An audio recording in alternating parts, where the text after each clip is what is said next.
Gracias. Buenas tardes.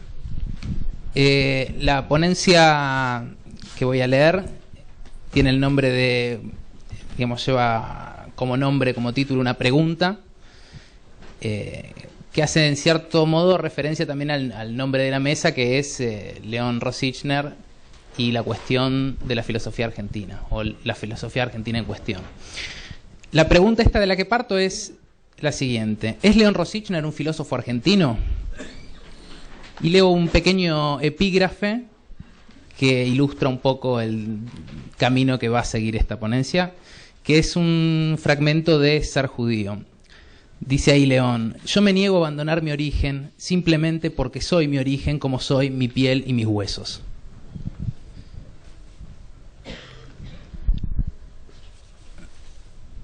La pregunta de la que partimos conlleva la posibilidad de dos respuestas simétricas y absurdas. Por un lado, un insignificante monosílabo que se limite a la corroboración de datos biográficos, entonces diríamos que sí, que efectivamente León nació en Argentina y era filósofo. Por el otro, podríamos ensayar una respuesta zigzagueante que, en una aburrida expansión de preguntas que no acaban jamás de plantearse, nos haga perder de vista la cuestión que nos convoca, que es precisamente León Rosichner y la cuestión de la filosofía, y entonces ensayar una tras otra preguntas como ¿existe tal cosa como el ser argentino? ¿Qué es efectivamente ser un filósofo? ¿De quién puede decirse que es un filósofo? ¿O puede hablarse acaso de una filosofía argentina? En cambio, si intentamos ver de qué modo esta pregunta, es decir, si León Rosichner es un filósofo argentino, de qué modo esta cuestión entonces trabaja al interior de la obra de León, de todo su pensamiento, quizá podamos alumbrar algún sentido un poco más cabal, un poco menos de superficie respecto de la totalidad de su obra, y especialmente de esa mecánica particular que tiene el modo en que él tenía y tiene de pensar. Lo que debemos comprender, por tanto, es el campo más amplio en que se despliega el entrecruzamiento de estas dos cuestiones, que son, por un lado, la cuestión de qué cosa es hacer filosofía, es decir, qué cosa es hacer filosofía para León. No es simplemente la pregunta de qué es la filosofía, sino qué consideraba especialmente León que es esa tarea particular de la filosofía. Y por el otro lado, qué significa desarrollar esa tarea de la filosofía en este pedazo de tierra y de historia que llamamos Argentina. Entonces, en definitiva, se va a centrar esta ponencia en esa articulación, ¿no? ¿Qué cosa es hacer filosofía para León y qué relación tiene hacerla, particularmente desde la Argentina? Podríamos comenzar con esa pregunta fundamental de la filosofía, tal como la planteaba Heidegger: ¿por qué hay el ente en general y no más bien la nada? Desde este punto de vista, la filosofía parte desde el misterio más general, aquel que incluye dentro de sí la totalidad de la existencia, y al que por lo tanto nada ni nadie puede ser ajeno. El misterio, por decirlo así, absoluto. Pero esta cuestión, cuyo nivel de abstracción nos resulta también un límite, ir más allá de esta cuestión planteada entre el ser y la nada, es caer fuera del sentido. Esta cuestión, digo, es al mismo tiempo la más distante a nuestra propia experiencia. Porque si bien es indudable que este misterio del ser y la nada nos convoca y nos abarca, no es menos cierto que en el planteo universal de esta pregunta vemos disolverse precisamente lo más irreductible de nuestra existencia. Y en ese sentido esta pregunta aparece como si no importase ese vértigo que es su propia formulación. De lo que se trata entonces para Rosichner es demostrar de qué modo se inscribe en cada uno de nosotros el tránsito del absoluto vivido que somos al absoluto pensado que nos desborda, y que se nos presenta como siendo el descarnado origen de nuestro pensar. Y es por esto que, para poder dar cuenta de este tránsito, el punto de partida de la filosofía, para León, se transformaba en esta otra cuestión: ¿por qué hay más bien un ser que soy yo mismo? ese que existe en este cuerpo vivo y que late y siente, y que es mi existencia más irreductible y no la nada. Esta perspectiva supone entonces, como único medio de acceso al absoluto del misterio universal del ser y la nada, la vivencia de un misterio anterior, el misterio del absoluto que soy para mí mismo. Pero acá no se trata de suplantar un absoluto por otro, y entonces volver a alguna forma de subjetivismo ya perimida. Porque esa vivencia del absoluto que somos es en todo momento la vivencia de las relatividades que nos constituyen, relatividad a la naturaleza, a la cultura, a la historia, a los otros, etc. Solo en la interacción de nuestras relatividades, entonces, es que podemos constituirnos en la vivencia de ser absolutos. De ser, como señaló Rosichner en su tesis sobre Scheller, el nexo creador e integrador de las relaciones fragmentarias del mundo que verifican en mí su posible unificación, o para decirlo con una fórmula ya clásica, el sujeto, es decir, cada uno de nosotros, es núcleo de verdad histórica. Y aquí podemos acercarnos ya a una de las tareas que debería tener para Rosichner ese hacer de la filosofía. Dar cuenta del tránsito que se ha debido hacer, tanto individual como colectivamente, para alcanzar las significaciones que nos organizan. Y es por esto que toda filosofía es entendida por Rosichner como una confrontación que desafía la coherencia ajena y, por supuesto, también la propia. Pues lo que debería jugarse en ella, en la filosofía, es el índice de verdad que las significaciones pueden alcanzar al ser verificadas en nuestra propia experiencia.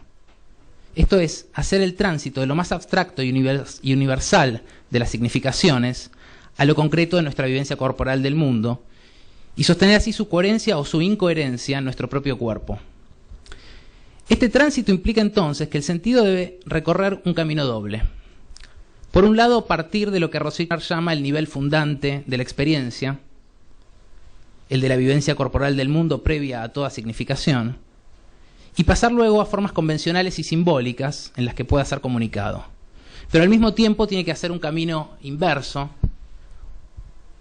que recorra entonces desde la significación más abstracta, simbólica, ya comunicada, hasta poder ser verificado en el propio cuerpo, es decir, en la experiencia vivida de mundo. La posibilidad del sentido no descansa así en un sistema de codificaciones, sino en el continuo de mundo común en el que existimos, en ese nivel fundante desde el cual se constituye todo sentido y al cual debe, para poder ser un sentido, retornar. Es decir, esto es lo que León llamaba verificación, haciendo una suerte de reacomodación de algunos conceptos de Merleau-Ponty, conceptos más cercanos al último Husserl, a pesar de que la palabra verificación tiene una historia quizá un poco diferente. Pero con esto, sin embargo, aún no hemos accedido plenamente al modo en que Rosichner entiende la filosofía, pues la coherencia de la que ésta debe dar cuenta no puede ser meramente la del absoluto universal de los conceptos con el absoluto vivido de las representaciones. La coherencia de la filosofía debe encontrarse en nuestra relación con el mundo, es decir, en nuestras relatividades, para poder asumir entonces coherentemente nuestras incoherencias. O en otros términos, lo que el pensamiento filosófico debe hacer para Rosichner es señalar el obstáculo que nos impide prolongarnos, efectiva y plenamente, en nuestras relatividades, en el cuerpo común que formamos con los otros y la naturaleza. Es decir, no proclamar coherencias pensadas, sino transformar las incoherencias vividas en formas más coherentes. Es por esto que esa coherencia meramente formal de la filosofía tradicional, sea incluso de izquierda o de derecha, ya algo se habló, ¿no?, de esos enemigos políticos, filosóficos de León, como podría ser, por ejemplo, el estructuralismo y Louis Althusser en particular. Esta coherencia meramente formal de la filosofía tradicional oculta la contradicción real, entonces, para Rosichner, y eso obstaculiza la prolongación del propio cuerpo en el cuerpo común. Y esa contradicción, por tanto, es superada en un nivel fantasiado, de un salto del absoluto relativo que somos, sin mediaciones a un absoluto absoluto. La contradicción es radiada así fuera de nuestra experiencia vivida, fuera de la realidad, y en su lugar se instaura una coherencia perfecta, fantasiada e inmóvil. Para que la verificación, es decir, el retorno de un sentido a nuestra propia experiencia corporal no sea meramente una consolación interna, debe extenderse desde la propia vivencia del absoluto que somos a las relatividades que lo constituyen como tal, y dar cuenta entonces de los obstáculos que impiden su prolongación. Es por esto que para Rosichner pensar, cito, no es solo enunciar una idea, sino roturar un cuerpo, pues supone que la tarea del pensar filosófico es habilitar una prolongación más amplia en el mundo, abrir por tanto un espacio de vida en medio de un paisaje cerrado por la amenaza de muerte. Pero para ello será necesario superar en nosotros mismos aquellos límites que impiden esa prolongación real y nos encapsulan en ese salto fantaseado del absoluto relativo que somos al absoluto sin fisuras que proclama la Iglesia, el Estado, el Ejército, el capital. Estos límites no son otra cosa que el efecto del terror, esa coherencia entre la amenaza de muerte afuera y la angustia de muerte adentro. El terror es entonces la apertura de una distancia infranqueable en nosotros mismos y en nuestra relación con el mundo. El absoluto relativo que somos queda escindido así por el terror. De un lado, un absoluto vacío de mundo, lo que León llamaba una pura subjetividad sin objeto, y del otro, un mundo puramente relativo, una objetividad sin sujeto, o como va a decir en el lenguaje más poético de Materialismo ensoñado, cosas puramente cosas. Y entonces aparece la solución fantaseada del absoluto, ¿no? El planteado por la Iglesia, el Estado, el capital, etc., como la única mediación posible con el mundo. Nosotros mansamente nos transformamos en sus anexas relatividades, es decir, pasamos de ser ese absoluto relativo a ser una pura relatividad de un absoluto que nos es ajeno. A cambio de no enfrentar los obstáculos de la amenaza y la angustia de muerte, cedemos y negamos la condición de ser el sitio donde se elaboran las verdades históricas. La verdad será así algo que desciende de una razón absoluta, que no se verifica en nosotros, y en cambio nosotros debemos verificarnos en ella. Esta solución del absoluto se instaura entonces como el nivel convencional de la experiencia, una solución históricamente constituida, pero que se nos presenta como natural, pues el terror ha borrado las huellas del tránsito que nos ha llevado a poder plantearlo o a poder comprenderlo, es decir, ha borrado su relatividad en nosotros. Es por esto que para León el lugar de la filosofía no debe ser el de la búsqueda de una verdad del absoluto, sino más bien un ejercicio contra el terror. Roturar el cuerpo no significará entonces otra cosa que posibilitar que germinen nuevas prolongaciones en esa grieta que el terror abrió en nosotros. Ahora bien, ¿qué significa esta prolongación en nuevas relatividades a la que debería convocar la filosofía? Es evidente que en primer lugar esto supone abandonar el aire enrarecido de las representaciones y los conceptos, pues el pensamiento entendido como este roturar del cuerpo debe superar la distancia interior que el terror trazó en nosotros y que hace del absoluto la única mediación con el mundo. Se trata entonces de que elaboremos desde nosotros mismos esa apertura del mundo, reponiendo el tránsito que, aunque no lo sepamos, hemos recorrido desde nosotros a las representaciones y que la instauración del absoluto, terror mediante, ha borrado. De modo que esta prolongación, que es ampliar nuestras capacidades, goces, necesidades, etc., en los otros y en la naturaleza como cuerpo inorgánico y común, esto en definitiva es como Marx describía a la riqueza más allá de su limitada forma burguesa en los Grundrisse, y es algo que León citaba constantemente, debe reponer el tránsito entre esos dos extremos que el terror ha separado. Es decir, esta prolongación es la superación de la decisión entre esos dos extremos del absoluto y del relativo. Por un lado, el absoluto y por el otro el relativo, o en otras palabras, lo subjetivo y lo objetivo, ¿no? Esa separación entonces radical entre subjetivo y objetivo. Hasta aquí hemos visto el papel de la filosofía como la recuperación de ese tránsito subjetivo al sentido, como la superación de la grieta interna con que el terror nos surcó.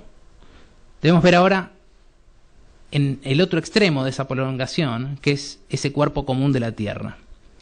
Si antes partimos desde el punto de vista del absoluto de nuestro ser, absolutos relativos, ahora debemos hacerlo desde el otro extremo, que es el de la relatividad. Y entonces encontramos que este cuerpo que somos solo existe sostenido en ese cuerpo más amplio, que es el territorio, y que es el fundamento que tenemos en común con los otros. Esta existencia en un territorio concreto no se presenta como una exterioridad más o menos indiferente a lo más propio de mi existencia, es decir, al carácter absoluto de mi ser absoluto relativo, sino que por el contrario es el correlato de la forma misma de mi ser absoluto, es decir, la forma de mi ser absoluto es precisamente esa relatividad en la que existo y que finalmente podemos prolongar como territorio. De modo que hemos tenido que adecuar nuestras respuestas, históricamente dadas, el modo de vivir este cuerpo que somos, a esa organización más amplia del cuerpo común, que es el territorio. Dice Rosichner en Ser judío, cito, «Mi ser argentino reposa en este límite terrestre que delimita mi geografía mental, y el triángulo de esta geografía conjuga y enlaza su forma terrestre con mi biología.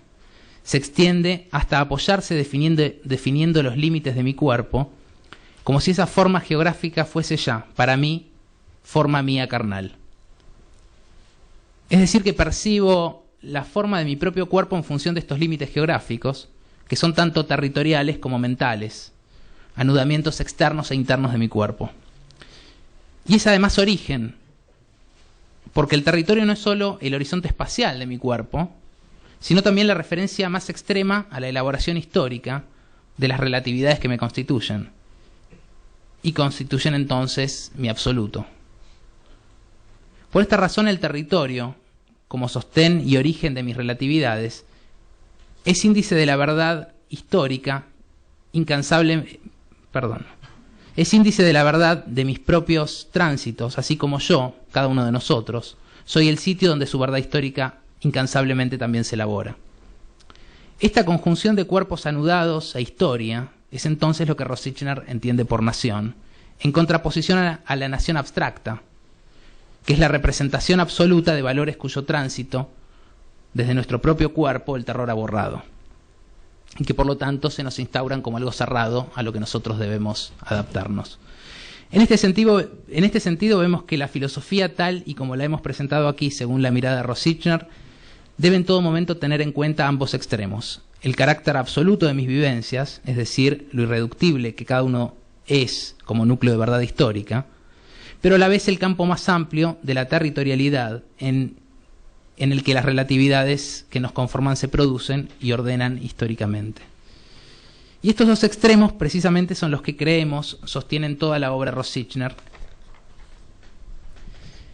el índice de verdad que su pensamiento persigue como modo de señalar el obstáculo para la eficacia de las acciones colectivas. Es por esto que ese ser argentino, al que refiere Rosichner como limitando y prolongando su propia geografía mental y corporal, debe estar presente en todo análisis como una premisa tan insustituible como la propia experiencia subjetiva.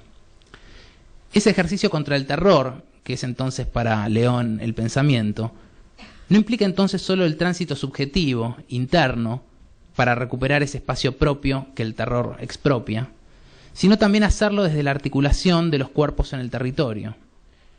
Y es por esto que León señalaba que cuando el pueblo no se mueve, la filosofía no piensa.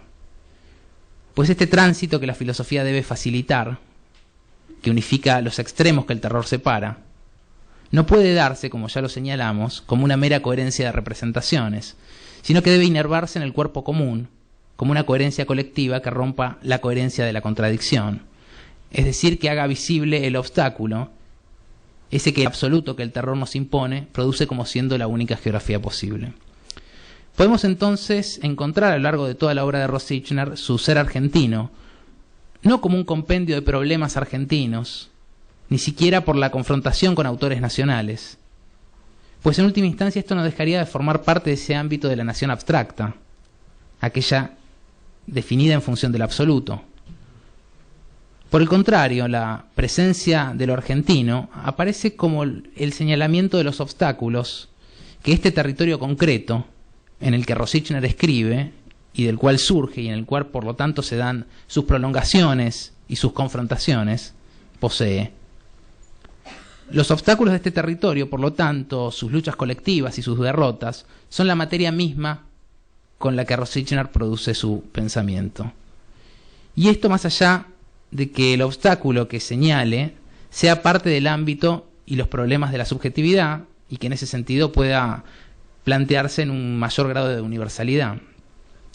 Porque la subjetividad no es pensada por León nunca desde las abstracciones de su mera forma, sino desde la existencia concreta, que es el cúmulo de sus relatividades. Es decir, la subjetividad, ese absoluto que cada uno es, nunca es pensado en sí mismo, sino precisamente como la totalidad de las relatividades que lo constituyen.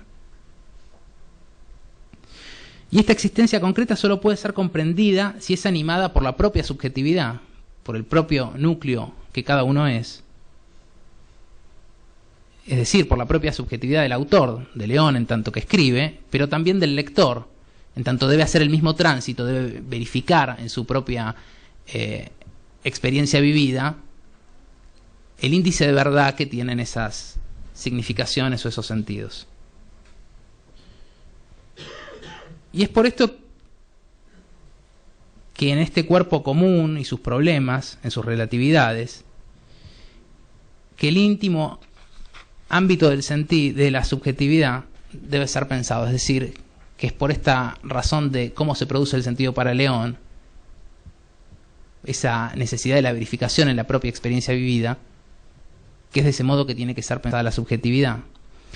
Estas relatividades histórico-territoriales son entonces, en este caso concreto, lo que llamamos Argentina. Y de un modo más amplio podríamos prolongarlo a América Latina y ir ampliando entonces ese territorio cada vez más amplio, pero siempre partiendo desde la verificación que implicaría la existencia corporal concreta, la vivencia de mundo concreta que se da desde el propio cuerpo que es cada uno, y en el caso concreto de León. Es por esto que ese ser argentino de Rosichner lo encontramos a lo largo de toda su obra, y no solo cuando la temática es explícitamente argentina, como en los casos más obvios de libros como Malvinas o Perón. Si por caso buscamos en libros que, como Simón Rodríguez o La Cosa y la Cruz, en apariencia se mantienen alejados de lo que sería la cuestión de la filosofía argentina, podremos sin embargo encontrar que está presente ese ser argentino precisamente en el modo de hacer filosofía, es decir, en la búsqueda por facilitar nuevos modos de prolongación en este territorio y señalar los obstáculos que lo impiden. No podemos mostrarlo ahora por una cuestión de tiempo en profundidad, pero alcanza con poder señalar una estrategia de lectura, o apenas sugerirla con respecto a estos dos libros, y se podría hacer, creo yo, con toda la obra de León. Simón Rodríguez aparece, esto lo dijo ya hace tiempo Diego Stulbarg, como una contracara del libro sobre Perón. Si el libro sobre Perón es la reflexión dolida de León ante una ineficacia política y una falta de análisis de las estructuras subjetivas que habían llevado entonces a no solo a la derrota, sino a entregarnos de un modo totalmente indefensos al terror más brutal. Si entonces el Perón es la lectura dolida sobre qué obstáculos existieron, casi en el mismo tiempo comienza la escritura de Simón Rodríguez, que busca en el venezolano no problemas en sí mismos, sino el modo de superar esos obstáculos que en el mismo Perón aparecían señalados. Es decir, encontrar nuevamente y señalar esos obstáculos y el modo de superarlos desde una experiencia venezolana referida entonces a la vivencia de la experiencia del territorio argentino. Lo mismo podría pensarse con respecto a La Cosa y la Cruz, donde luego de lo que es la vivencia del terror que podríamos llamar capitalista de fin de siglo, neoliberal o como quiera llamarse, León plantea la búsqueda de un núcleo más profundo de resistencia y también dar cuenta del modo en que ese núcleo de resistencia había sido totalmente invadido históricamente por la forma de subjetivación cristiana. Y entonces dar cuenta de esa forma de subjetivación cristiana, del modo en que el terror actúa sobre lo más arcaico del propio cuerpo y de la propia subjetividad, era dar cuenta del obstáculo político y económico que en ese momento estaba instaurándose y que uno claramente puede seguir viendo que es el paisaje general que tenemos.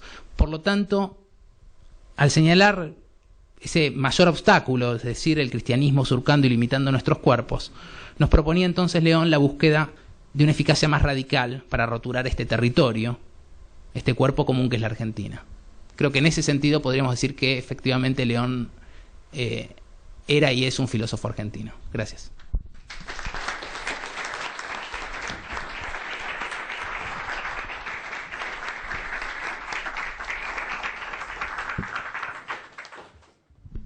Bueno, muchas gracias, Cristian.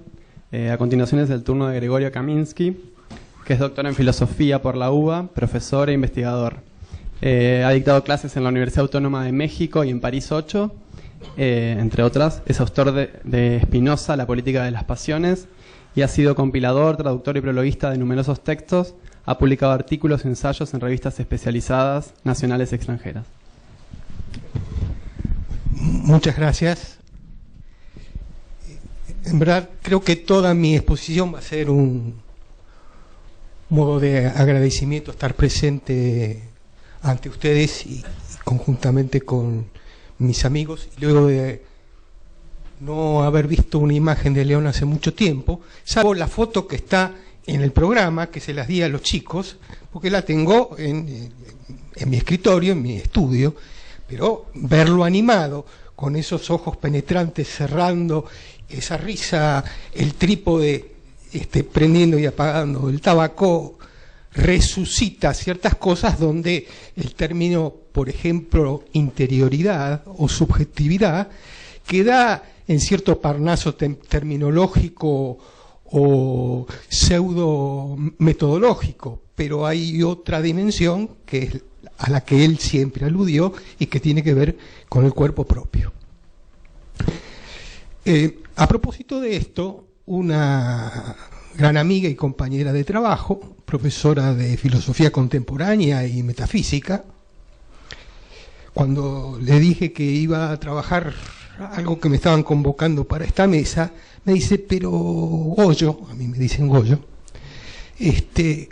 ahora ya hay jóvenes, ¿vos crees que seguís siendo el alumno que fuiste de León hace tanto tiempo y vas a hablar de algunas observaciones o sobre el judaísmo, sobre el marxismo y demás, mientras que hay unos cuantos jóvenes que seguramente tienen otras cosas más interesantes para decir que vos, mientras que vos seguramente estás guardando alguna información que el propio León subrayaba, que siendo individuales, incluso anecdóticas, podían suscitar una repercusión y un contacto, no digamos conceptual, pero un espesor en la letra y en la escritura que, no por privilegio, pero sí por circunstancia, uno ha vivido.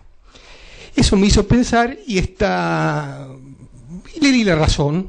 Entonces yo elegí 3 puntos. Uno, estrictamente egocéntrico individual, llamémoslo así, algo que tiene que ver con alguna experiencia en común ligado a los textos entre León y yo, y algo de lo que podríamos denominar una propuesta o una postura o una invitación de tipo conceptual filosófico de este filósofo argentino llamado León Rosiner, y que va para adelante y que patea para adelante. La estrictamente individual es que yo lo conocí a León en 1967. El año 68 es bastante clave. Ahora yo lo conocí de pura casualidad y, por otra parte, digamos, lo hago todavía deudor de esa casualidad. Yo todavía estaba terminando el colegio secundario, pero ya dictadura militar mediante del 66, los coros universitarios, de donde saldrán Lelutier, etcétera, etcétera, los coros universitarios se apartan de la estructura universitaria, pero siguen siendo autónomos. Yo entro a cantar en uno de esos coros y un compañero mío, porque ya que no hay barítonos tenía que cantar como bajo, un compañero mío, después todos íbamos a tomar café, me dice, desde hace 2 meses que estoy estudiando marxismo. Bien. Pasó un tiempo hasta que me animé a preguntarle de qué se trataba, porque la pregunta misma, no el término, pero la pregunta misma podía ser impertinente en ese grupo protoculturoso intelectual que era una sobremesa de ensayo de música. Efectivamente, este amigo, que sigo teniendo un aprecio enorme, decía marxismo porque no le salía la X, hablaba con la R. Pero yo no entendía igualmente que ese marxismo era marxismo. Al punto que él contaba que era lo que leía y efectivamente aparecía este tema del niño y aparecía algunas veces Freud, todavía un Freud, podríamos decir, pretérito del que aparecerá, digamos, en el 72. Y ligeramente entendí, 68 mediante, que efectivamente algo del marxismo, de la revolución, de algo que no tiene que ver con el marxismo, y que tenía que estar por fuera de la institución universitaria por razones dictatoriales, le dije, me gustaría ir a alguno de los grupos. Estaba leyendo en una de las entrevistas que creo que alguno de los chicos les hizo, en un momento él llegó a tener en su casa, en su departamento de dos ambientes, 100 alumnos. Creo que eran 10, 12 grupos de estudio. Es decir, la universidad propia. Si no quieren que vaya a la universidad va a venir a mi casa. Digamos, esa era una modalidad muy leonina de actuar. Bueno, rápidamente me di cuenta que el marxismo era el marxismo, y hay una lenta y simple conversión en donde yo me hago, devengo en estudioso del marxismo, pero simplemente por una curiosidad, ver de qué se trataba esto de marxismo. Estamos a una fecha que es el 2014, me lo sigo preguntando, pero gracias a este devenir en el tiempo y en el espacio, que es a lo que voy a volver más adelante, y que es que efectivamente hay una transformación de tiempo, de subjetividad, de corazón y de afecto que se sigue manteniendo más allá de las curiosidades terminológicas. El segundo punto se refiere al tema de los títulos de unos cuantos de sus libros. Con León ya teníamos una cierta amistad, algunas cosas referidas a edición o publicación yo había colaborado, lo ayudaba, en fin, había no una simple discipularidad. Quiero advertir con todo esto que me voy a tratar de cuidar de ocupar el lugar del Julio Jorge Nelson de León Rosichner, que creo que las personas grandes ya deben saber a qué me estoy refiriendo, ¿no? Algo así como la viuda de Gardel, en el caso de Julio Jorge Nelson. Simplemente quiero evocar estas cosas porque me parecen que tienen, más allá de esta última anecdótica, en el caso de los títulos, ¿no? Podríamos decir, el nombre del padre. Persona y comunidad es un muy lindo título, un título que todavía no se utilizaba, esta agrupación por un conectivo como es una I, y fíjense que es uno de los primeros libros de él. Pero 20 años después aparece un texto que se llama Freud y los límites del individualismo burgués, que le preguntaban a León, entre otras cosas, si hacía referencia al individualismo burgués del problema que tenía Freud o era otro tipo de cosa, realmente casi ni para subtítulo daba. Coincidentemente en términos intelectuales filosóficos, pero no menos editoriales publicitarios, sale en casi los mismos meses, casi en la misma época, en francés, un texto que se llama El Antiedipo. Más efectividad publicitaria que decir El Antiedipo, en pleno virus ébola lacaniano, imposible. Frente a Freud y el problema del individualismo burgués y que sea. Y efectivamente, aunque él podía rechazar esta idea de preocuparse por la venta del texto, la publicidad, la propaganda, la difusión, inclusive la tapa de un libro, ya no le interesa. Él solía decir esto: una vez que ya lo entregué ya no es mío. Ni siquiera hasta la autoría aparecía muy claramente, de manera muy definida en él. Aunque no dejaban de pertenecerle, como hasta hoy mismo en las citas. Y efectivamente yo creo que esto es para otra circunstancia, pero, por ejemplo, el texto Anti-Edipo, conocemos a sus autores, no hace ninguna referencia a ningún anti-Edipo. Es un efecto publicitario, lo debe haber, ese título seguramente lo debe haber puesto algún publicista editorial, porque en verdad no está hablando de lo negativo del Edipo, está hablando de la tachadura, de la desaparición, si se quiere, en términos del rival histórico, la forclusión del Edipo, pero no el anti-Edipo. Pero en términos de publicidad editorial, fantástico. Del mismo modo que el León lo decía respecto de, una cosa es hablar del Capital y otra cosa es hablar, él tuvo que citarlo en alemán, los Grundrisse, elementos fundamentales para una crítica de la economía política. Un título de un texto tiene que tener algo que toque con la propia subjetividad. Esto también aparece en los textos de Freud, para bien y para mal. Pero, por ejemplo, decir tótem y tabú es algo que ya tiene una identidad y una repercusión bastante grande. Bueno, cuando está llegando a su publicación el texto de San Agustín, comienzan las preocupaciones de León respecto del título. Y ahí también estaba una cosa en donde, ahora me viene la palabra hematopoiesis, pero era una cosa así de una vuelta entre el latín y el griego, en donde el público en general, podemos decir, por lo menos iba a tener un acceso equívoco respecto de ese término, dentro de otros términos en español. Y a pesar de su distancia heideggeriana, a mí se me ocurrió decir, pero ¿por qué no pones algo que tenga, creo que le dije, gancho, golpe y demás? Y a ver, ¿qué se te ocurre a vos? La cosa y la cruz.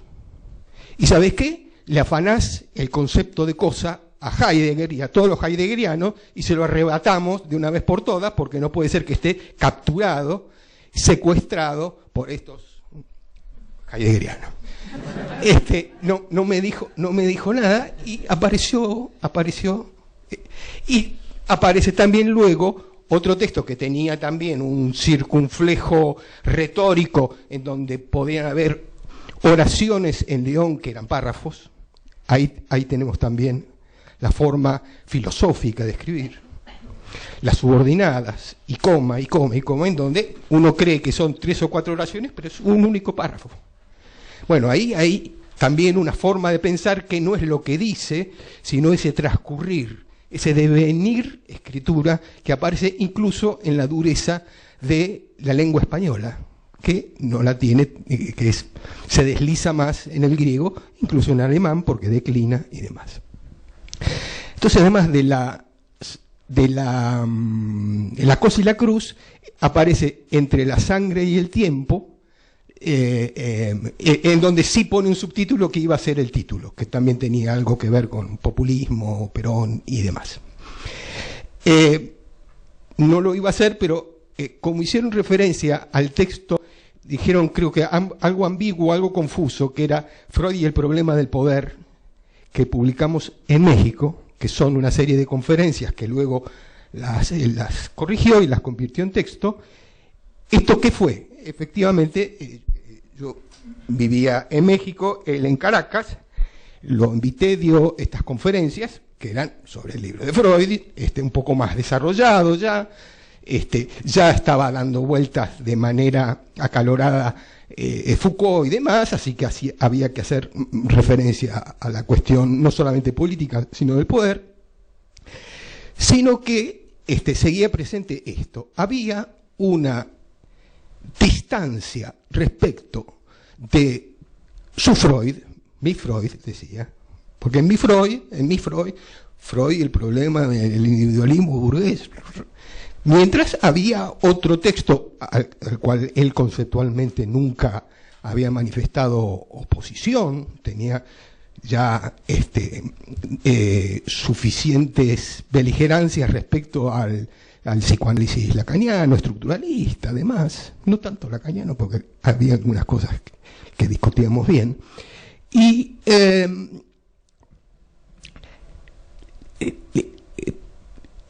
frente a esto, entonces dice, fíjate vos, por un título de mierda tuve que escribir otro libro.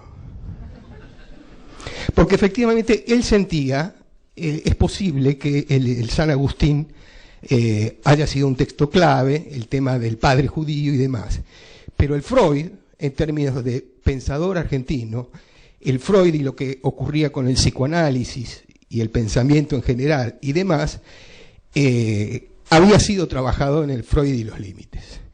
Y la repercusión que había obtenido por Max Scheler, incluso luego hasta por el propio Perón, o incluso en ese momento por San Agustín, tenía que ver con él, pero no en esa eficacia productiva, socializada, intelectual y políticamente, que era Freud.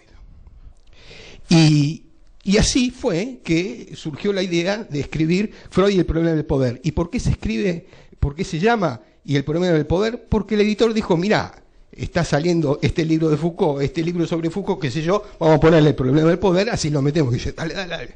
Y León estaba encantado de la vida porque iba a compensar ese purismo que lo caracterizaba en ese otro libro, en donde tenía que ser, no debería traicionar la letra al espíritu ni el espíritu a la letra. Bien, voy a concluir ahora con este punto conceptual, así ya los dejo a mis amigos. Sí es Freud y sí es Marx quienes en esto que se ha llamado marxismo y psicoanálisis, lo que es muy interesante ver esa repercusión en la Argentina. Yo he vivido unos cuantos años en México y este fenómeno del psicoanálisis y el marxismo, cómo aparece la obra de León y la figura de León como resonando frente a esto. Y creo que aquí hay un tercero, siempre le aparecía un tercero en los triángulos, en los modelos a León. No, el tema binario, y especialmente madre-hijo, no tenía existencia posible si no había un tercero que fundara esta lógica y este movimiento. Este personaje es Clausewitz.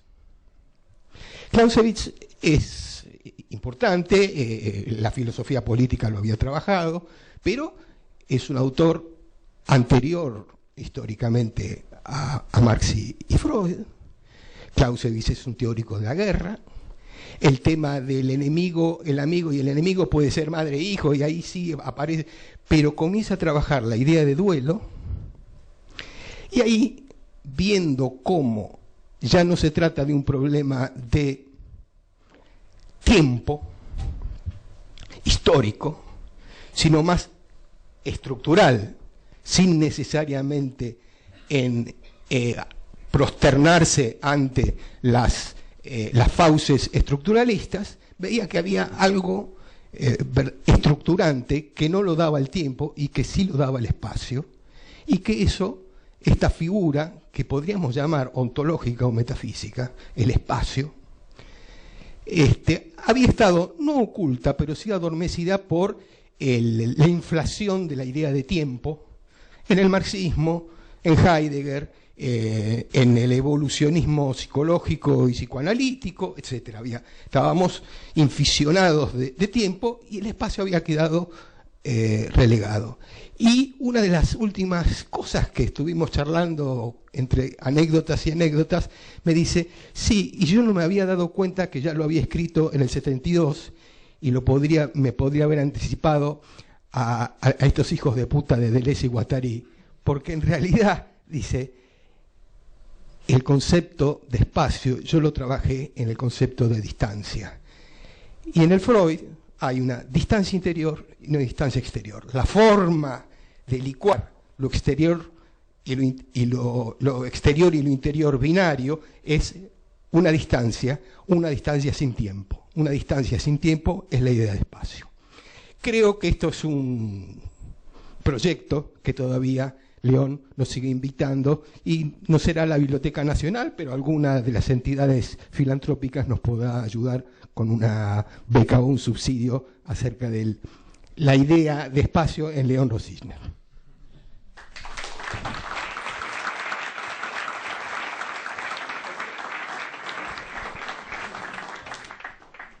Muchas gracias, Gregorio. Ahora le toca el lugar a Gabriel Diorio, que es profesor de filosofía, da clases de ética en el Departamento de Filosofía de la Facultad de Filosofía y Letras de la UBA y también de estética en el IUNA. Es editor, director de El Río Sin Orillas, revista de filosofía, cultura y política. Bueno, buenas tardes. Ante todo, bueno, muy agradecido por la invitación, muy conmovido estas semanas también por la acumulación de lecturas de León, preparando el trabajo. Hablando de títulos, puse primero el título antes de desarrollar el trabajo, después quedé condicionado por el título. No sé si el trabajo es fiel al título, pero algo de lo que el título dice, lo sienten pero no lo saben, lo hacen pero no lo sienten, me parece que expresa muy bien no solo al último Rosichner, sino a un trayecto de pensamiento tan notable como el de León, ¿no? Tampoco soy muy amigo de leer los trabajos que escribo, pero en este caso voy a tratar de hacerlo para mantener la mayor claridad y tensión. La pregunta por la filosofía argentina, por su existencia, por las obras que se jalonan hasta darle una historia, es una pregunta que cada tanto retorna, que cada tanto se impone. Hace unos años la Biblioteca Nacional sacó un número de su revista con este tema y eligió preguntar otra vez por su existencia y también por la actualidad de ciertos nombres, memorias y lenguajes. En ese número sus autores daban impresiones y no determinantes al menos favorables para sostener la idea de que hay algo que podemos llamar filosofía argentina y que desde Juan Bautista Alberdi a León Rosichner la podemos encontrar en esas obras que han interrogado filosóficamente esto que llamamos nación argentina. En la huella de la pregunta por los enigmas constitutivos de la cultura nacional, en la huella de la pregunta sarmientino-estradiana, ¿qué es esto o qué significa esto?, se fueron sedimentando sentidos y polémicas que no dejaron de ser revisitadas a la hora de pensar los grandes temas de la condición humana, los grandes universales, pero desde su inscripción particular y concreta, de lo que nos ha tocado en suerte en el reparto de lo sensible. Y en este reparto sabemos que nos han tocado figuras enigmáticas y poderosas: Facundo, Rosas, Sarmiento, por mencionar algunas, y desde ya Perón, agente de nuestro drama contemporáneo, figura que León no duda en colocar entre Edipo y Hamlet, entre Freud y Clausewitz, para interrogar el inconsciente de nuestra política.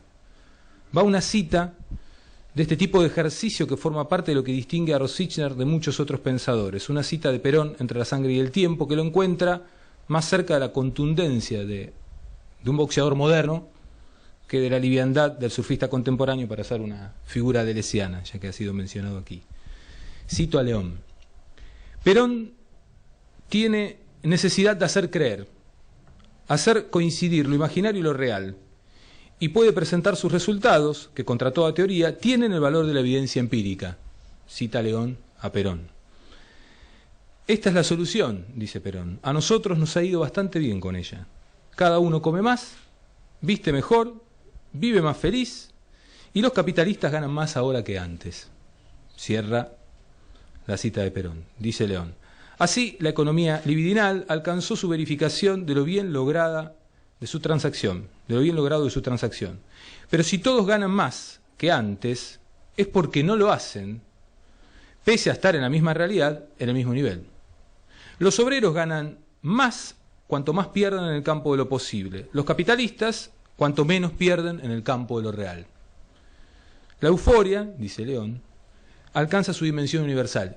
y aquí incorpora otra cita de Perón, de conducción política, ¿no? Y si cuando los justicialistas podamos ofrecer al mundo nuestra nueva teoría y los capitalistas sepan que por esta nueva teoría ganan más, la aceptarán, porque lo que ellos quieren es ganar más. Cuando los capitalistas comprueben que ganan más con nuestro sistema, no tengo la menor duda de que lo adoptarán y serán sus defensores.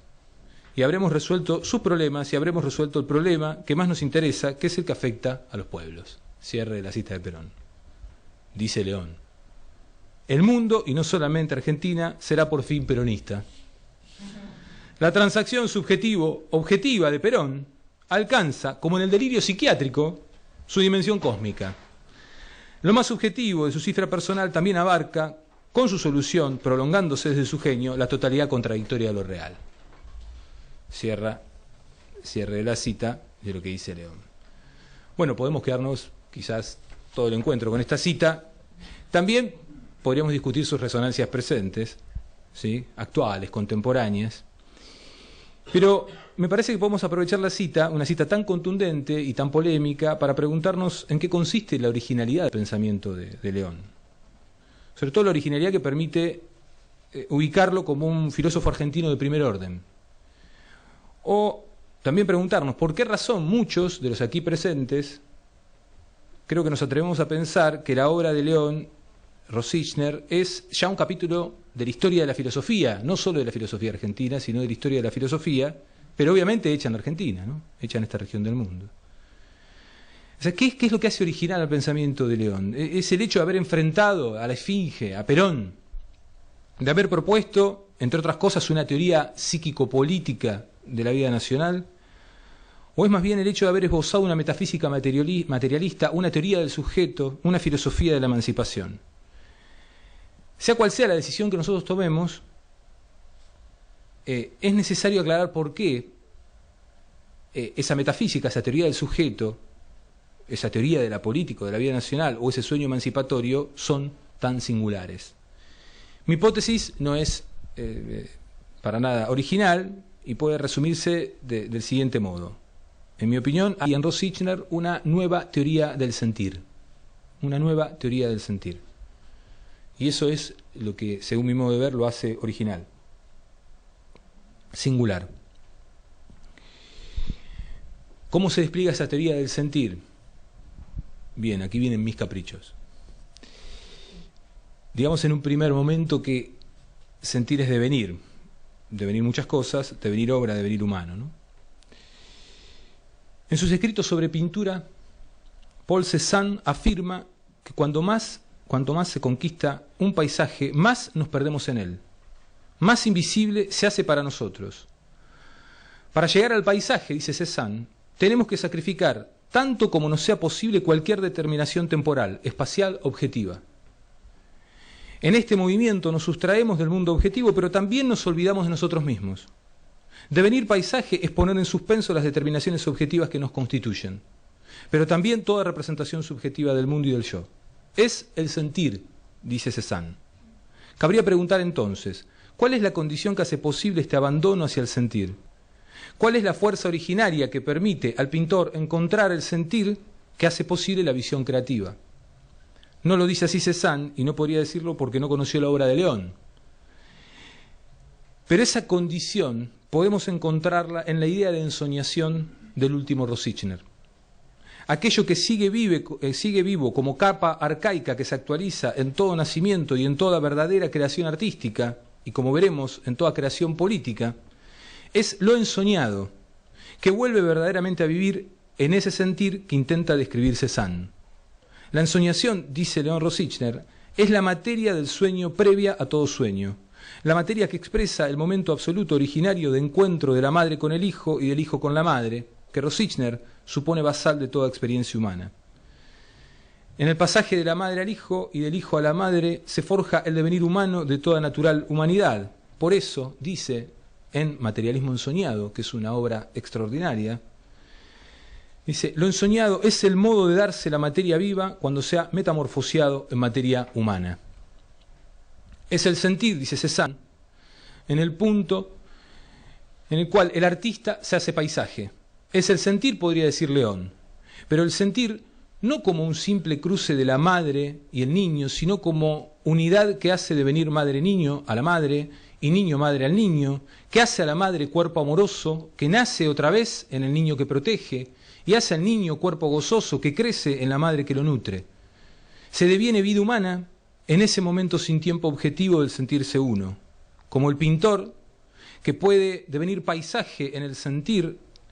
La madre deviene con el niño y el niño con la madre en el cuerpo compartido del ordo amoris, de la crianza, el afecto y el cuidado. En el sentir de Cézanne está viva la ensoñación de Rosichner. Y por eso, aunque no solo por eso, la condición arcaica no lo es todo, hay arte. Si el arte es creación de humanidad, lo es porque hay ensoñación que se expresa en toda forma del sentir, es decir, en toda forma, incluso en la que se cree más depurada o vacía de contenido ensoñado. Esta ensoñación materialista, que es condición de todo sentir, que se vislumbra en cada nacimiento, en cada obra, proyecta junto a estas figuras de la ensoñación, que se viven en la absoluta plenitud del don, la posible redención de un mundo, el adulto, que está hoy organizado en torno de la explotación del hombre y la naturaleza por el hombre. El sentir ensoñado, pasaje o devenir fundador de humanidad, es en este y otros sentidos el punto ciego, el núcleo existencial borrado de la historia teológico-política de Occidente. Para decirlo así, primer momento de esta teoría del sentir, que de alguna manera, por el maridaje ahí con Cézanne, podemos llamar estético, ¿no? Un segundo momento que podemos llamar ético, diríamos el sentir como experiencia de la libertad. Sigo, dice, podríamos decir que aquello que Marx, Nietzsche y Freud tematizaron de mil modos, el último Rosichner lo entrevió como el hilo de verdad que hoy nos interpela con la fuerza de un bofetón. Esta verdad dice: sentir es devenir, sentir es vislumbrar la materia ensoñada que fuimos y que no dejamos de ser mientras nuestro cuerpo siente, vive. Y esta verdad adquiere forma de principio en lo que León Rosichner llama el imperativo materno. El imperativo primero, el vivirás, que rige la memoria y el olvido, que rige la experiencia misma del vivir. Vivir es experimentar con esa vida que misteriosamente nos ha sido donada. La perspectiva materialista, como sabemos, no cede. Vivir solo cuesta vida, y esa vida que cuesta es la que nos cuesta pensar de tanto sentirla, dice León. Y ese arcaísmo que se renueva en el acto del nacer, del vivir, del obrar, esa expresión renovada del entusiasmo infantil que el mundo adulto quiere acallar tan rápido y normalizar con la fuerza de lo que es preciso tutelar bajo la esfera teológica del capital, es también, como recién decíamos, uno de los rostros posibles de la emancipación humana. Somos vida absolutamente y devenimos relativamente sujetos históricos en miles de relaciones que constituyen nuestra vida como inscripción única en la nación que habitamos. Somos un cuerpo que en tanto siente, piensa, actúa, produce con, entre y contra otros cuerpos. Que el sujeto es relativo a la historia quiere decir que somos responsables del tiempo-espacio que nos ha tocado en suerte, que nuestra vida es intransferible, que es la única perspectiva desde la cual podemos hacer lo que haya que hacer para vivirla con los otros, en comunidad, en nación.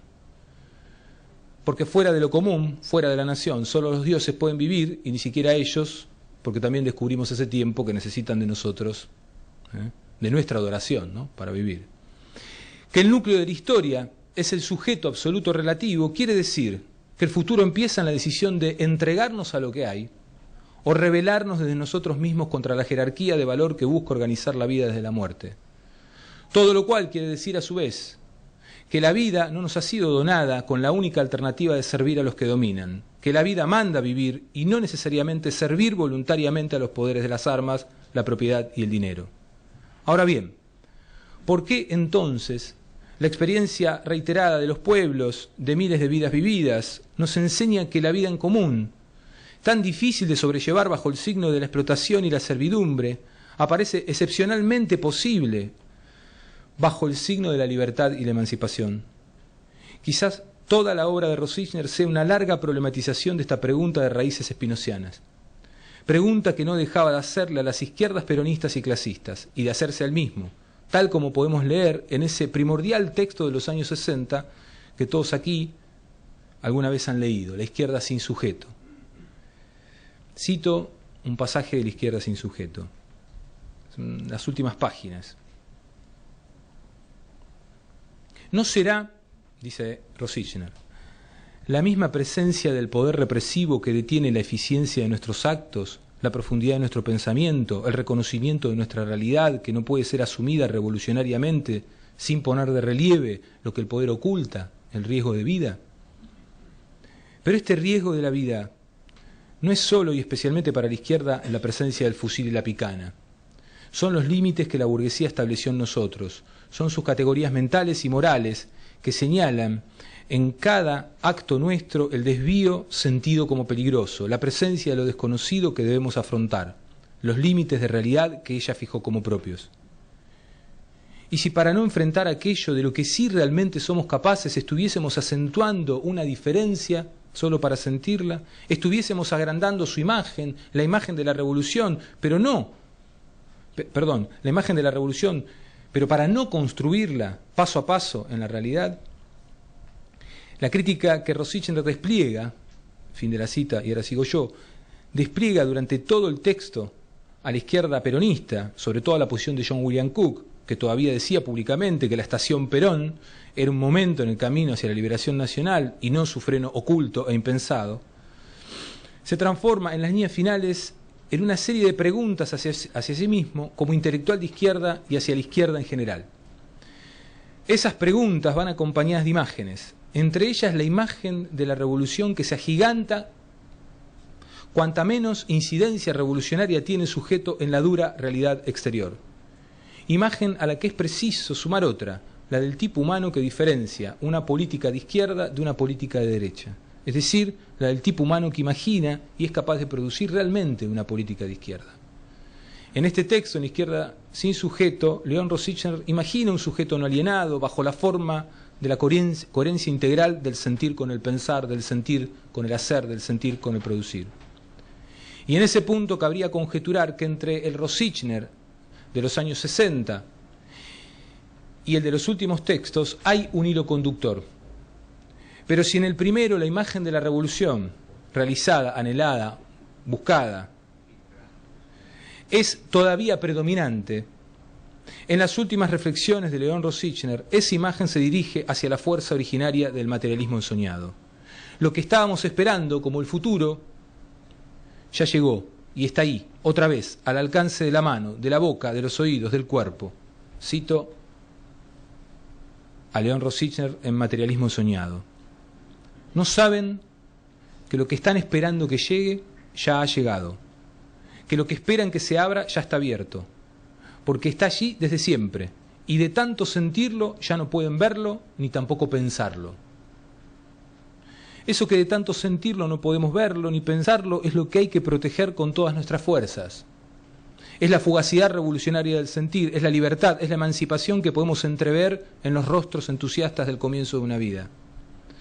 Cuando se extravía la huella de esa feliz y gozosa experiencia materno-infantil, cuando el principio del vivir deja de sostener toda creación humana, cada vida histórica que emerge como un triunfo singular concreto contra cualquier universal abstracto se extravía en el dominio, por otras razones también subyugante, de la cultura patriarcal.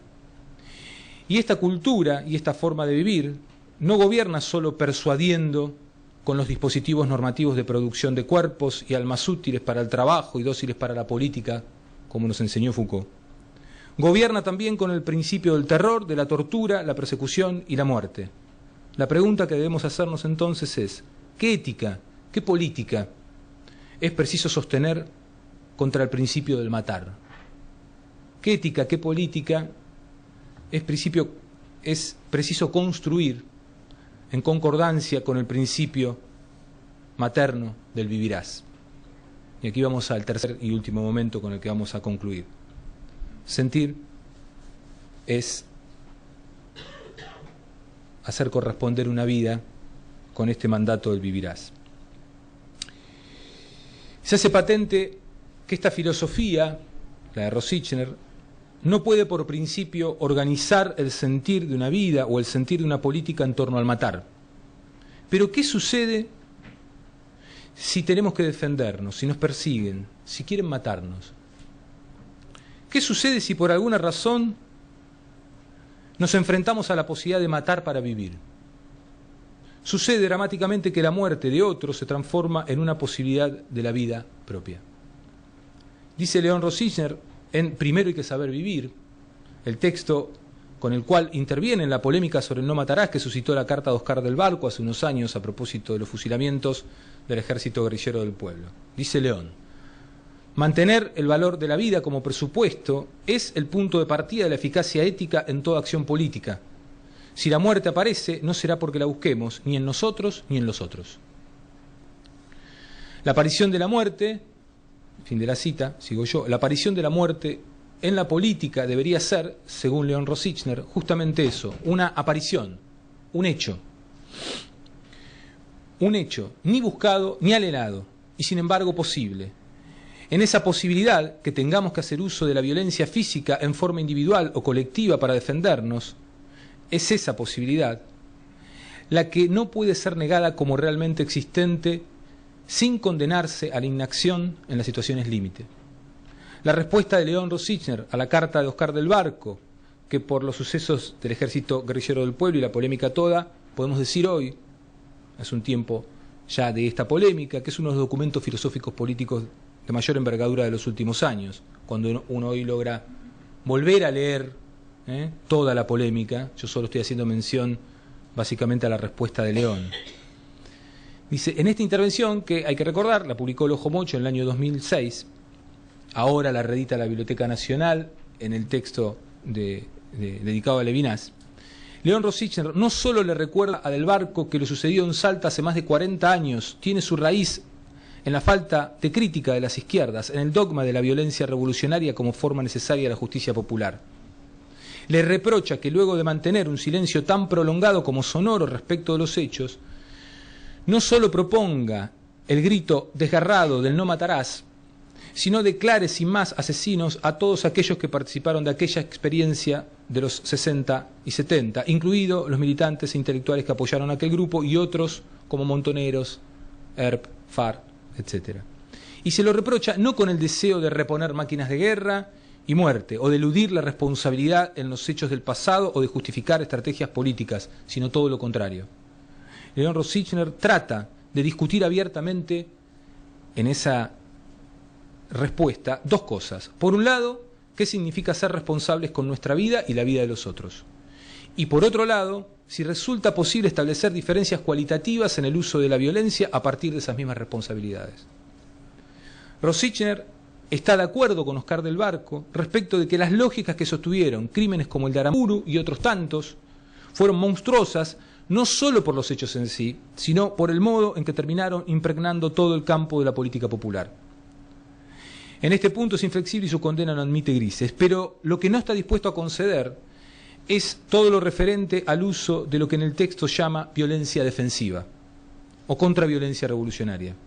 Es decir, en la hipótesis de León Rosichner, sostener una política de bases éticas implica renunciar a la violencia ofensiva de derechas que quiere sostener a sangre y fuego su dominio sobre la propiedad, y también renunciar a la violencia tribal que quiere retribuir muerte con muerte.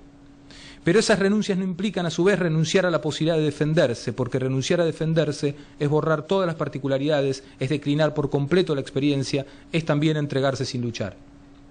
Y sobre todo supone olvidar, dice León en ese texto, que el principio de no matar viene del poder de los que matan, de los poderosos, no de los que son pasados a cuchillo, dice León, no de los necesitados de protección. Todo el argumento de Rosichner viene a sostener la pregunta de si es posible una concepción de la historia y el sujeto que sea coherente con el vivirás materno, que no se entregue a la impotencia moral que propone el principio del no matarás, pero sobre todo que no entregue voluntariamente las energías del sentir al dominio del Estado cristiano patriarcal. En fin, viene a sostener la pregunta de si es posible una concepción del sujeto y de la historia que sea coherente con el vivirás materno. Y con una teoría del sentir que no niegue que el corazón de la vida, del arte y de lo político es también una trama infinita de luces y sombras, tal como reza el poema de Pacurondo, Hoy un juramento, que encabeza ese texto de León, esa conversación polémica con Oscar del Barco. Estas preguntas de León suscitan otras que no podemos más que hacernos.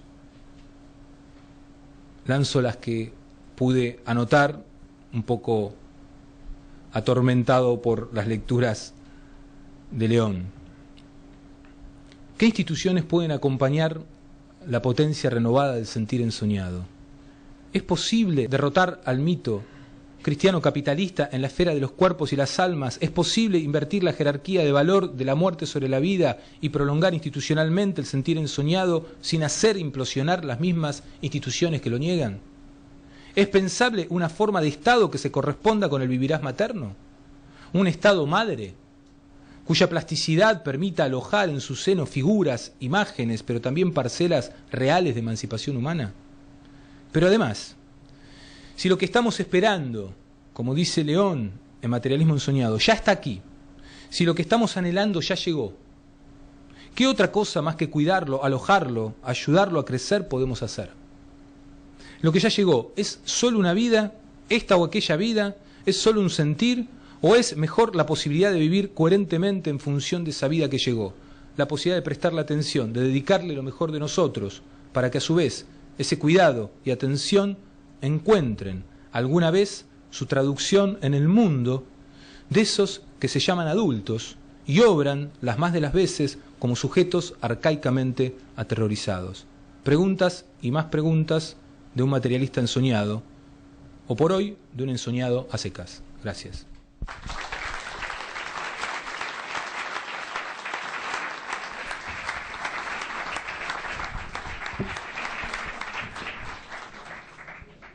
Bueno, antes de darle lugar a Tomás Abraham, quiero decirles que una vez que él termine, vamos a dar lugar a algunas preguntas. Tomás Abraham es filósofo y escritor, estudió en la Sorbona, donde se graduó en Filosofía y Sociología, es profesor del ciclo básico en la UBA y ha dictado clases en diversas universidades e institutos. Es autor de numerosas obras, entre ellas El último Foucault, La máquina de Deleuze y El no y las sombras. Es el director del Seminario de los Jueves, un espacio semanal de discusión filosófica, y es columnista político de Diario Perfil. Buenas tardes. Gracias por la invitación.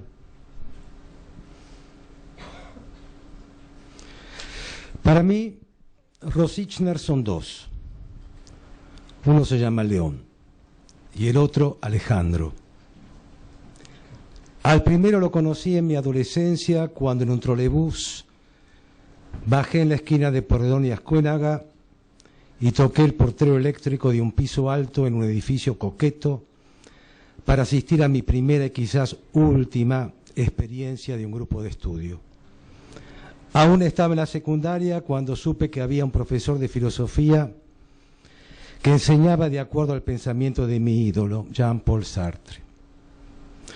No pude contener mi ansiedad y llegué casi media hora más temprano. Así que cuando me abrió la puerta me encontré con un señor malhumorado, despeinado y con el pullover fuera de su pantalón. Lo había despertado de una, supongo, reparadora siesta previa a la llegada del resto de los alumnos. Al segundo lo conocí al ser nombrado profesor del CBC cuando el hijo de mi antiguo referente se presentó 20 años después. En este caso, se trataba de un joven de excelente humor que había leído La Galla Ciencia y disfrutaba de la lectura de Gilles Deleuze, antecedentes más que satisfactorios para ser ayudante de primera. Y a los dos los reuní un mismo día en el Colegio Argentino de Filosofía cuando invité a León, apenas vuelto del exilio, a dar una conferencia sobre lo que le preocupaba en el momento, mientras su hijo lo escuchaba en silencio.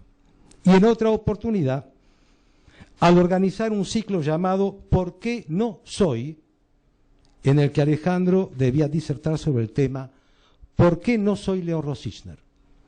Recuerdo que comenzó con la frase porque escribo mejor. Vuelvo a la calle Pueyrredón.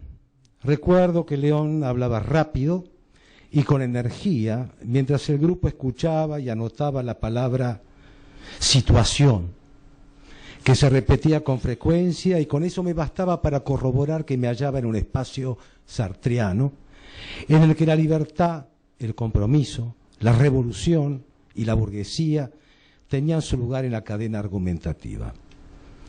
La continuidad de este primer encuentro se dio poco después, al ingresar a la carrera de Sociología, en donde tuve mi primera y también última experiencia de militante, en el MLN o Malena, organización revolucionaria formada por un grupo de intelectuales entre los que estaba León, junto a los hermanos Viñas y Ramón Alcalde, entre otros. Esto es todo en cuanto a recuerdos de juventud. En pleno alfonsinismo me tocó compartir un panel con León, invitados por no recuerdo quién, solos nosotros dos, para hablar y fundamentalmente debatir sobre política. La gente quería rosca entre dos supuestos contestatarios y creo que León tenía más ganas de provocarla que yo. En esos tiempos, quien les habla, era un alfonsinista inorgánico y no estaba de acuerdo en concentrar todas las energías sobre el tema del terror y del sometimiento de los argentinos, cuando tenía la ilusión de que podía haber un presente y un futuro promisorio en el marco de la socialdemocracia y del progresismo. En un momento, León me lanzó una invitación a algo así como un duelo, al interrogarme sobre cuál había sido mi actividad durante los años del proceso. Hubo un murmullo de cierta desaprobación entre el público que, si bien quería un debate, no le parecía que la reunión daba para una averiguación de antecedentes. Cuando todo terminó, nos dimos un fuerte apretón de manos y el único comentario que escuché de parte de una de las organizadoras, una psicoanalista prestigiosa, fue que había sido una competencia entre egos. En otra oportunidad me encontré con él en el aeropuerto de San Pablo, yo volvía de un viaje y él creo que iba a dar esos cursos privados a psicoanalistas con mal de individualismo burgués. Nos saludamos y recuerdo que después de un breve intercambio sobre nuestras recientes actividades me dijo que la filosofía no era todo lo que ocupaba nuestro tiempo. Nunca entendía a qué se refería, pero tenía razón. La filosofía es una parte de la vida. Nos volvimos a ver en Rosario. Cuando dábamos clase en la Facultad Libre compartimos una cena. Charlamos, tomamos buen vino y me dijo que estaba contento con esos cursos no académicos después de sentirse tan poco acompañado por los alumnos de ciencias sociales. Nos encontramos alguna vez en otro ámbito, ya que él era un viejo amigo de Cacho Vázquez, el fundador del Club del Vino, y yo un nuevo amigo. Y los dos estuvimos cerca de Cacho cuando necesitó apoyo por un transitorio desbarajuste financiero. Lo vi por última vez en el Aeroparque, cuando esperaba a mi mujer de Córdoba y antes de que ella apareciera, León sale como despedido por un tobogán con esa energía que muy poco después se fue apagando en un sanatorio cuando ya se enfermó penosamente. Por último, como parte de estos recuerdos, hubo dos ocasiones en que León fue motivo de mi atención.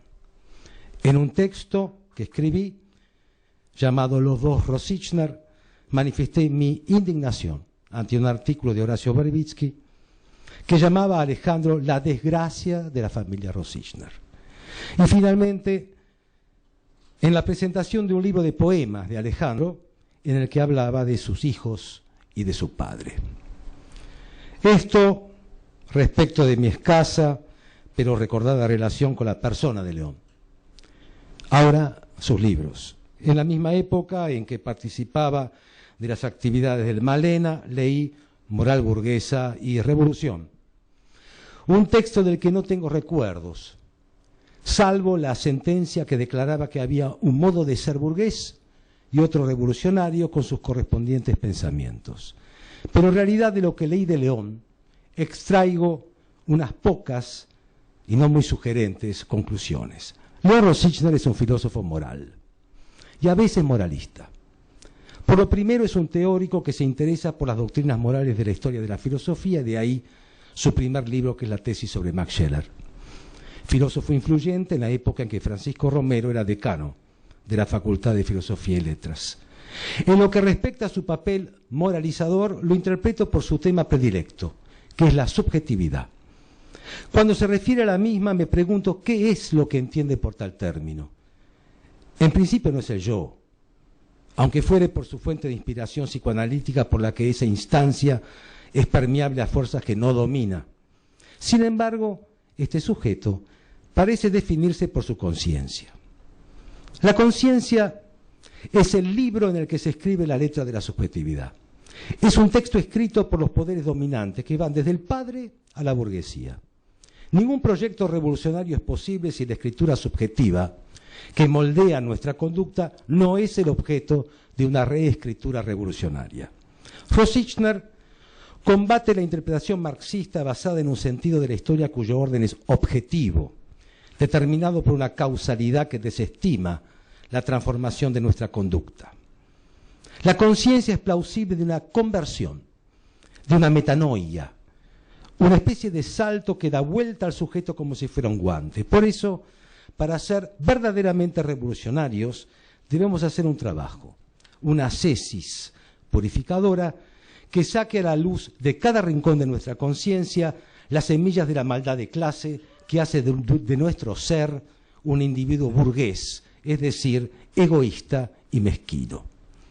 Es menester desapropiarnos de ese pequeño yo que conservamos como nuestra primera propiedad privada, la unidad mínima del individualismo burgués, que de un modo inverso al promocionado por John Locke, lejos de establecer la dignidad del hombre, lo hace servidor de la opresión de clase. Empleo las palabras metanoia y ascesis a raíz de la semejanza que encuentro entre el mensaje teórico de Rosichner con los análisis que hace Michel Foucault del paradigma monástico. Se trata de la verbalización de los pensamientos, hasta los más ocultos, en nuestra conciencia, a fin de combatir un mal del que no tenemos plena conciencia hasta que la presencia de un otro permita su extracción y eliminación. Este procedimiento corresponde al trabajo de la ascesis, es decir, de la praxis, a los ejercicios prácticos destinados a una reeducación corporal que puede completarse con reglas que establecen la serie de penitencias depuradoras. Hablamos de un orden sacrificial o martirológico que Rosichner denuncia en La Cosa y la Cruz, pero no en cuanto método y horizonte moral, sino como fundamento de un cristianismo represor de la figura materna. Para León hay un ser suprimido por la civilización occidental y cristiana, la madre generosa, arcaica, aplastada por la dominación de un Padre celestial descorporizador que vacía a la mujer y la somete a la virginidad. Encuentro en León Rosichner el lenguaje de la culpa, el de una conciencia dolida por una traición difícilmente de saldar. Es como si hubiera en su pensamiento una omisión o un silencio nietzscheano, al menos en los textos que leí, del filósofo que analizó la genealogía de la moral, la que desmonta el sistema anímico para mostrar las astucias de la casta sacerdotal y la acción de un pater seraphicus que no solo es celestial y que nos inscribe la deuda infinita del Dios sin imagen, a la vez que emisor de sonidos. La moral es una voz. Hablo de la imagen del gran sacerdote Moisés, cuya investidura es la de un guardián. Tal lo describe Kafka en sus cuentos y novelas y que Miguel Ángel inmortalizó en el mármol. León Rosichner también nos habla en su libro sobre el cristianismo de esta escultura que convierte al hacedor de los mandamientos en un sátiro, pero cruel, sádico e insaciable. Esta especie de omisión de Nietzsche no por eso deja de lado, por el contrario, el espíritu trágico, el sin fondo del volcán, el abismo de Empédocles, el dolor de ser uno y separado. Lo que falta es la fiesta, esa singularidad que Nietzsche hace brotar de la labor del artista, cuya voluntad de poder reside en el poder hacer, en la fecundidad, en la fertilidad, en el Prometeo liberado. Es ahí en donde creo que se diferencia un Rosichner de otro, el hijo del padre, en la doble cara de Dionisos, que por un lado desdeña el mundo de las apariencias en nombre de la profundidad y por el otro convierte la decepción en juego, en el niño Heraclitio, que hace y deshace las formas barridas por el océano de la nada, devenir y eterno retorno aunados en un mismo movimiento. Lo que se puede hacer con la fiesta nietzscheana y con el gay saber es variopinto, y no materia de esta presentación, porque puede llegar a ser un tanto deprimente. Hay pocas filosofías alegres, y de ninguna manera considero que en el caso de la familia de filósofos que me convoca, el padre tenga un pensamiento triste y el hijo otro alegre. No, no es así. Por el contrario, encontré similitudes en ambos respecto del modo en que se relacionan con sus propias verdades. La forma del relleno de cualquier tipo de fisuras que pudieran provocarse en sus creencias y aserciones. La fuerza militante de sus posiciones, ya sea respecto de la Revolución Cubana o la hidroterapia colónica. En suma, la conexión entre pensamiento y humor o la poca distancia de ambos respecto a determinadas veredicciones y la tendencia a la canonización de las ideas. Por eso, no se trata de optimismo, ni de creatividad, ni de calificar al espíritu crítico de negativo, ni de acusar de posmoderno, frívolo y pedante a cualquier intento de análisis del discurso en el último medio siglo. Quizá en uno está más presente la muerte, en el otro la vida, sin que nada de esto implique grados de vitalidad garantizada por la retórica elegida. Si recordamos a Deleuze en su lógica del sentido, el filósofo francés traza circuitos paralelos entre las profundidades devoradoras de Antonin Artaud y Melanie Klein y el recorrido de superficie de Lewis Carroll, aquello que carcome el orden significante hasta la fragmentación corporal y el desplazamiento del sentido por diversidades conectivas y disyunciones inesperadas una vez roto el espejo. No existe este Nietzsche ni este sendero en León Rosichner por el que se pasea el esquizo deleuziano. Y sí existe Marx, pero ni es el Marx humanista, ni el científico, sino un Marx trágico, o al menos un marxismo inalcanzable, sin por eso diagramar una utopía. Hay una generación de intelectuales que rechazaron la renovación de la filosofía francesa de la década del 60, aquella que cometió el parricidio del emblema mayor, Sartre, y que se constituyó como crítica al tándem entre fenomenología y marxismo. Sebrelli, Carlos Correas, Rosichner, representan el repudio a una filosofía de la estructura y del sistema en nombre de una filosofía de la conciencia.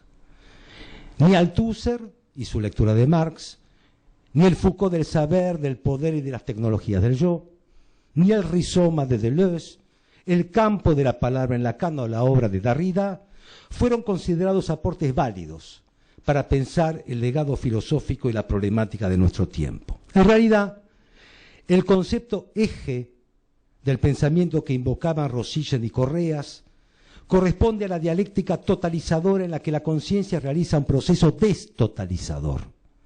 Totalidad fisurada en su determinación y necesidad por un sujeto que a partir de la praxis y de la asunción de su libertad decide su destino. Sebrelli eligió la tradición ilustrada en nombre de la vigencia de ideas universales de acuerdo a la idea de absoluto de Hegel y a los argumentos de Habermas.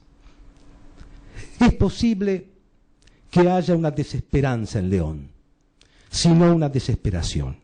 Pero no soy quien para bucear tan profundo. Puede ser que se trate de una intransigencia, de una no claudicación ante ciertos principios o valores que hace a lo que llama una coherencia, como lo subraya en su texto sobre la Guerra de las Malvinas, en el que critica un supuesto saber del grupo de exilados que apoyó a la Junta por su decisión de intentar lo que se llamó recuperación de las islas. Para Rosichner, lo que definió aquellos años del proceso fue el terror militar, y sus consecuencias se marcaron en los cuerpos torturados y en las conciencias amedrentadas de los argentinos que fueron domesticados con la represión. Esta represión no ha sido solo política, ideológica, sino que la encuentra en zonas primarias que hacen a la historia del país, canalizadas por los peronismos, los aparatos comunistas, el liberalismo, el neoliberalismo y la Iglesia. Hay una corriente milenaria que va desde la cruz al capital y un aplastamiento de una figura mítica que Rosichner llama madre, cuya presencia no deja de ser fantasmal. Y a los fantasmas no se los refuta, o se los exorciza o se los ignora. No voy a discutir ni confrontar mi punto de vista sobre la política argentina y sus antecedentes con un polemista que no puede responder. Al menos creo que le debo ese respeto. Solo quisiera agregar que hay una palabra que a mi entender refleja mejor que terror que pasó en los 70 en nuestro país, y es horror, un espanto que estimo no hemos sabido aún calibrar para que una comunidad de lengua y territorio no derive en prácticas abominables en nombre de la justicia de clase o en la defensa de una supuesta civilización cristiana. Tampoco me referiré a su permanente preocupación sobre el ser judío y el problema de la política israelí. Pero creo que en este caso el pensamiento de León admite alguna grieta que en otras ocasiones parece mostrarse en bloque. León reconoce la legitimidad y el derecho de la existencia del Estado de Israel, o sea, de la partición de Palestina en el año 1948 y la consecuente expulsión de los árabes de su territorio. Pero condena el expansionismo y la política del terror de la derecha israelí. Sabemos que la mayoría de los frentes políticos palestinos y sus aliados no reconocen al Estado judío. No sé si León etiquetaría de genocida la política de un Estado en el que viven cientos de miles de árabes en su interior con sus representantes en la Knesset o Congreso israelí.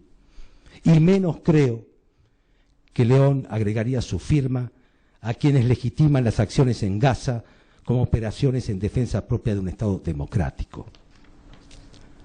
Solo quisiera agregar que son los que se llaman sus compañeros de ruta, a esa familia que se llama la izquierda, quienes me permiten cerrar esta ponencia.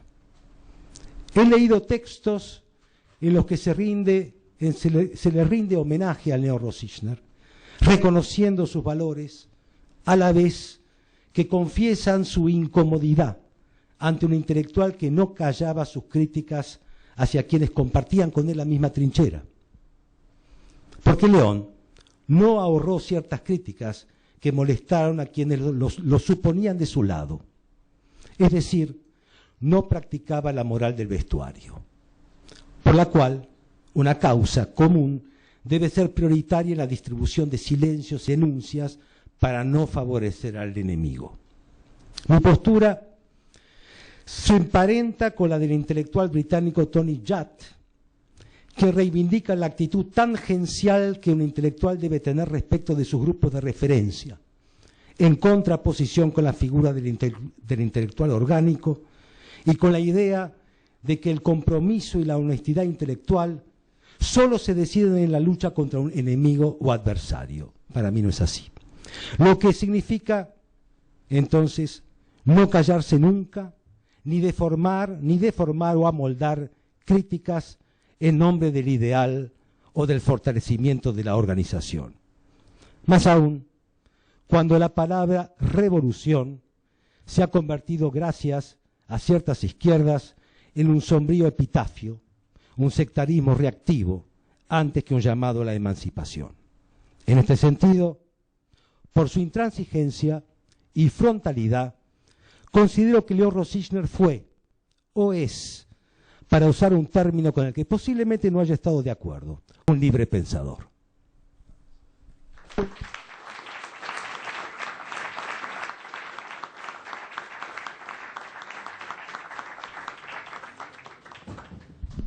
Bueno, gracias Tomás. Tenemos 10 minutos para hacer unas preguntas. Yo quiero hacer una pregunta clara. ¿Quién lo invitó a Tomás Abraham? Quiero saber quién lo invitó. Esa es la pregunta filosófica de esta mesa.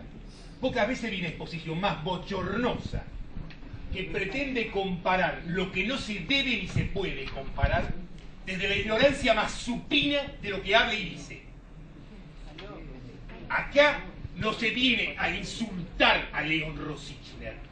Se puede disentir, pero la idea de que puede compararse a Alejandro Rosichner con León Rosichner es una infamia, sencillamente. Y eso sos vos, un infame.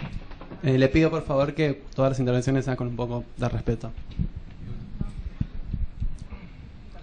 Sí, por ahí lo que Alejandro dice con su tono, yo intento decirlo de otra manera y con otro tono. Pero por ahí nos han dejado algunas sensaciones, no sobre quién invitó a Tomás, porque me parece bien que se puede discutir, o sea, me parece bien pasar del homenaje a León a la discusión de la obra, es necesario, es lo que queríamos cuando se organizó esto. Pero sí quería no irme, como dijo Abraham, ¿no? Sin decir lo que uno siente, ¿no? Como sin esta moral de vestuario. Y por ahí recalcar el contraste. Me resultó muy interesante las ponencias de Cristian y de Gabriel, sobre todo en el tipo de compromiso en vincular filosofía con política, las ideas y la lucha política, y un contenido ético en lo que se dice. A mí me parece que la insinuación sobre que lo que Rosichner está ocultando, si es que entendí bien, es una especie de resentimiento violento y que estuviera apadrinando un tipo de violencia asesina respecto del capital o la iglesia, etcétera, que hubiera un tipo de contraviolencia ahí que sería tan responsable del terror como el terror de la dictadura, etcétera. Es una lectura que no me interesa calificarla, solamente me interesa, digamos, decir que hay una política liberal por detrás de esto, que es una política que efectivamente dialoga muy limitadamente con lo que Rosichner plantea. Me parece que está bien decir que León es un libre pensador, pero porque me parece que su posición política habilita más libertad que la posición de una supuesta libertad muy lúdica, muy de juego, etcétera, muy vinculada con Nietzsche, con Deleuze, pero que le falta la idea de crítica muy fuerte, el martillazo. Hay un Nietzsche sin martillo, que no critica los valores dominantes. Es muy fácil, digamos, utilizar a Nietzsche para decir seamos creativos, seamos juguetones, seamos libres, seamos etéreos, seamos, etcétera. Pero ¿qué pasa con la crítica a los valores dominantes? Produce el capital valores, produce el cristianismo valores, eso dice León. Y la crítica a esos valores, ¿hay libertad sin despejar ese espacio, sin esa crítica? Me parece que León nos está ubicando en un espacio más libre, más juguetón, más gozoso, y no creo que no sea bueno aceptar un Rosichner moralista, un Rosichner confuso en términos de su posición frente a la violencia del terror, sino que me gustaría dejar sentado que la tradición de Deleuze, la tradición de Nietzsche, perfectamente es legible en una relación muy abierta y muy interesante con la obra de León. Creo que son trabajos que están por hacerse. Me parece que el liberalismo no entra en esa tradición. El liberalismo, así como tal y cual se está defendido en la anécdota sobre Alfonsín, en el encuentro que tuvieron durante el alfonsinismo, donde Rosichner aparece casi como un policía pidiéndote los antecedentes sobre qué existe en la dictadura. Me imagino que en esa conversación habrán habido más cosas y habrá habido un discurso de León como los que conocemos que hizo en los 80, muy reveladores del papel del terror. En fin, no quería irme sin decir lo que sentía. Me parece muy interesante la discusión. Ojalá que las próximas mesas sean igual de polémicas y de discutidas.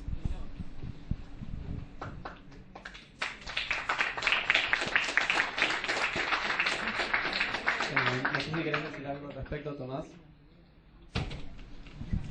El tema central que abordó, el tema de la violencia, creo que hubo una denuncia a todo tipo de violencia económica, metió la violencia religiosa, ahora inclusive hasta en el defensa de la vida, a la vida, y creo que ahí nos dijeron que tenía que defenderse la vida a toda costa. Creo que, digamos, cuando el ser humano empleó toda su capacidad para hacer lo que pudo y no tener que matar, bueno, pero disparó, se fue, denunció, hizo lo que hizo. Él creo que nombra que en un momento del sentirse, creo que lo dijeron ustedes, sentirse en el extremo situación, tenía que optar por defender su vida. Creo que fue así, lo nombró ahí el tercer exponente. Me parece, creo que fue así. Gregorio, ¿querías decir algo? ¿Alguna otra pregunta? ¿O alguna pregunta?